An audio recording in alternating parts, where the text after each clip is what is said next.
আল্লাহকে এভাবে বলো, মাওলা তামাম দুনিয়া আমার লাগবে না, ওটুকু দুনিয়া দেন যেটুকু দুনিয়া হাসানা, ওইটুকু সম্পদ দেন যেটুকু পবিত্র, ওই রকম একটা বিবি দেন যে নেককার, ওই রকম সন্তান দেন যে সন্তান আপনাকে সেজদা করে, ওই রকম সম্মান দেন যে সম্মান আখিরাতের কাজে লাগে, ওই রকম ব্যস্ততা দেন যে ব্যস্ততা দ্বারা ইবাদত আমলের নেকি কামানো যায়, ওই রকম অবসরটুকু দেন যেটুকু অবসরে আপনার জিকির করা যায়, অর্থাৎ যা কিছু দ্বারা আমার আখিরাত বয়ে আনে এমন দুনিয়া আমারে দেন।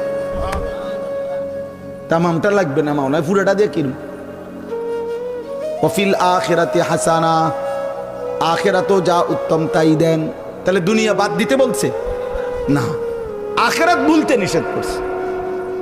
আমরা তো এটাই বলতে চাই, দুনিয়া করো না ভাই, কোনো সমস্যা কি? আল্লাহকে ছেড়ে দিলা কেন? হালাল হারাম ছেড়ে দিলা কেন? এরম শুরু করলা কা?